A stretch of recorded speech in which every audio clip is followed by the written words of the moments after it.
আসসালামু আলাইকুম। ষষ্ঠ শ্রেণীর প্রিয় শিক্ষার্থীরা, তোমাদের গণিত বই ২০২৬-এর অনুসরণী হচ্ছে ১.৩, ১৬ এবং ১৭ নম্বর পৃষ্ঠা মিলিয়ে দেখো, তোমাদের কিছু অঙ্ক দেওয়া আছে। তো গত দুই পর্বে, প্রথম পর্বে এবং দ্বিতীয় পর্বে হচ্ছে আমরা এখানে তোমাদের ৪ নম্বর পর্যন্ত হচ্ছে সমাধান করেছিলাম। তো আজকে হচ্ছে ৫ নম্বর থেকে শুরু করবো, ঠিক আছে? তো এখানে নিশ্চয়ই দেখতে পাচ্ছ তোমাদের এখানে প্রথমে যে ৫ নম্বর অঙ্কটা দেওয়া আছে। তো এখানে বলছে কোন বৃহত্তম সংখ্যা দ্বারা, অর্থাৎ ১০০ ও ১৮৪কে ভাগ করলে প্রত্যেকের ভাগশেষ হচ্ছে ৪ থাকবে, ঠিক আছে? তো চলো এই প্রথম যে অঙ্কটা সেটা করি, তারপর হচ্ছে ৬, ৭ এগুলো হচ্ছে আমরা করবো। তো চলো শুরু করা যাক। আচ্ছা, তাহলে খেয়াল করো খুব ভালোভাবে। এখানে আমাদের বলছে যে কোন বৃহত্তম সংখ্যা দ্বারা ১০০ ১৮৪কে ভাগ করলে প্রত্যেকের ভাগশেষে ৪ থাকবে।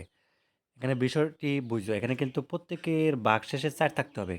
১৮৪ শেষেও এবং একই সাথে ১০০ শেষেও, ঠিক আছে? তো যা হোক, এখানে দেখো তোমাদের হচ্ছে কত দ্বারা করলে, তো এখন আমরা কি করতে পারি?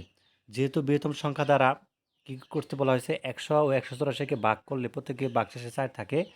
কাজেই বৃহত্তম সংখ্যাটি হবে কত? এই ১০০ থেকে তুমি হচ্ছে মাইনাস হচ্ছে ৪ দিবা, তাহলেই বের হয়ে যাবে, ঠিক আছে? তার মানে ৯৬। আচ্ছা, এবং ১৮৪ থেকে মাইনাস ৪ দাও, ১৮০। নির্ণয় গসাগু হচ্ছে এত।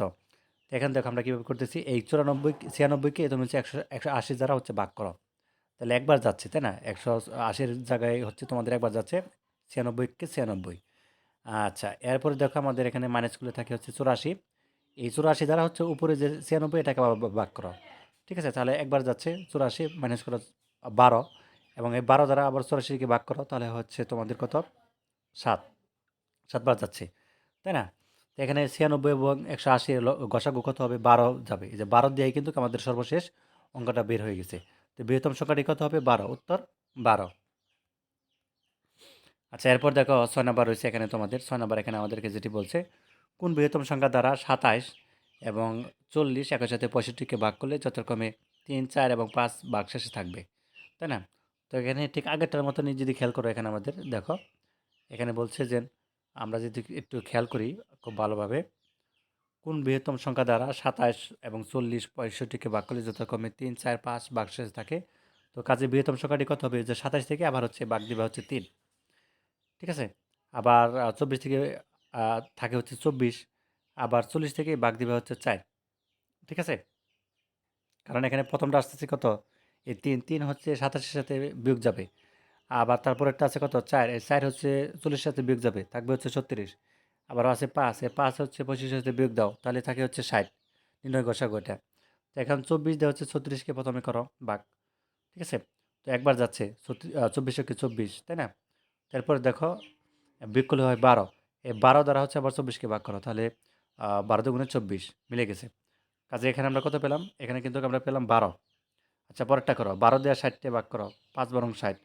কাজে আমরা কত পেলাম? ১২। এটাও কিন্তু আমরা ১২ পেলাম, ঠিক আছে? উত্তরটা কী হবে? ১২। আচ্ছা, এরপর দেখো এখানে তোমাদের ৭ নাম্বারটা রয়েছে।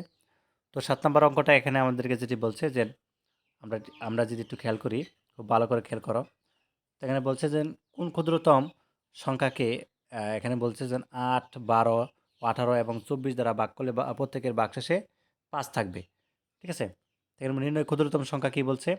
৮, ১২, ১৮ ও ২৪ দিয়ে ভাগ করলে প্রত্যেকের শেষে থাকে। তো নির্ণয় ক্ষুদ্রতম সংখ্যাটা হবে ১২। এরপর সরি ৮, এরপরে হচ্ছে ১২, এরপরে ১৮ এবং ২৪, এর লসাগু অপেক্ষা ৫ বেশি। এখন হচ্ছে লসাগুটা বের করলে আমাদের অঙ্কটা শেষ। কীরকম? তুমি এই ১২, সরি ৮, ১২ এবং হচ্ছে ১৮, ২৪কে লসাগু করো। এসবগুলো হচ্ছে প্রথমে ২ দ্বারা যায়। তাহলে ৪ দুগুণে হচ্ছে ৮ এবং ৬ দুগুণে ১২, ৯ দুগুণে ১৮ এবং হচ্ছে ১২ দুগুণে ২৪। এরপরে আবার ২ দ্বারা যায়। তাহলে ২ দুগুণে ৪ এবং ৩ দুগুণে ৬, ৯ ৯ই থাকবে এবং ৬ দুগুণে ১২। এরপর আবার ২ দিয়ে যায়। ২ একে ২, ৩ ৩ ৩ই ৯ এবং ৩ দুগুণে ৬। এরপর হচ্ছে ৩ দিয়ে যায়। ৩ একে ৩, ৩ একে ৩, ৩ একা ৯, ১। আর যাচ্ছে না, একটা সংখ্যা যাচ্ছে, আর করতে হবে না। তাহলে আমরা কি করব? এই ২ গুণ ২ গুণ ২ গুণ ৩ গুণ ৩ দিব।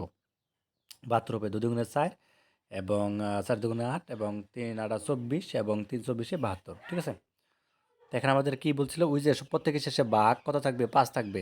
এই ৭২ এর সাথে জাস্ট হচ্ছে ৫ যোগ করে দিবে, ৭৭। তো এটাই হচ্ছে আমাদের উত্তর, ঠিক আছে? আচ্ছা, যারা হচ্ছে বুঝতে পারো না, ভিডিওটি আরেকবার দেখবা, তাহলে কিন্তু বুঝতে পারবা কীভাবে করা হচ্ছে। আচ্ছা, এরপরে এখানে আমাদের ৮ নম্বর যেটি বলছে, খুব ভালো করে খেয়াল করো। ৮ নম্বর বলছে কোন ক্ষুদ্রতম সংখ্যা ২০, ২৫, ৩০, ৩৬ এবং ৪৮ দিয়ে ভাগ করলে যথাক্রমে এত, এত ভাগশেষে থাকবে। তো সবগুলো হচ্ছে আমরা বিয়োগ দিব।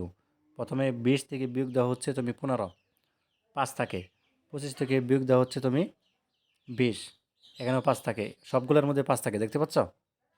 তো প্রতি ক্ষেত্রে যেহেতু ৫ অর্থাৎ ৫ অবশিষ্ট থাকে, তাহলে কি করব?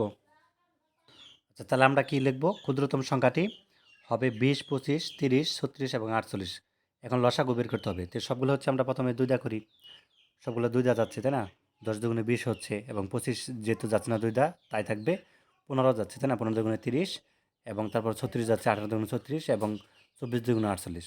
তারপর আবার ২ দা যাচ্ছে, ৫ দুগুণে ১০, ২৫ যা আছে তাই থাকবে, ১৫ যা আছে তাই থাকবে, ৯ দুগুণে ১৮ এবং ১২ দুগুণে ২৪। এরপর দেখো ৩ দা যাচ্ছে, ৩ ৫ 15, দুঃখিত, অর্থাৎ ৩ তা ৫ এ যা আছে তাই থাকবে ২৫, এরপরে ৩ ৫ 15, এরপর দেখো ৩ তিরিকা ৯ এবং হচ্ছে ৪, ৩ ৪ 12, এরপরে ৫ দা যাচ্ছে, ৫ ছক্কে ৫, ৫ ৫ 25, ১, ৩ এবং ৪। এরপর আর যাচ্ছে না, এগুলো করতে হবে না। তো সবগুলো হচ্ছে আমরা গুণ করব, গুণ করলে হবে ৩৬০০। এই ৩৬০০-র সাথে তুমি হচ্ছে জাস্ট বিগ দিবা হচ্ছে ৫। ঠিক আছে? আমাদের তো এটাই বলছিল যে ৫ কম বলছে, কম কম মানে কি বিয়োগ হবে। ৩৬০০ থেকে ৫ বিয়োগ দাও, ৩৫৯৫। এটাই হচ্ছে নির্ণয় উত্তর। তো যাক, এই ছিল আর কি তৃতীয় পর্ব। তো পরে ৪ নম্বর পর্ব হচ্ছে আমরা ৯ থেকে শুরু করব। ধন্যবাদ সবাইকে।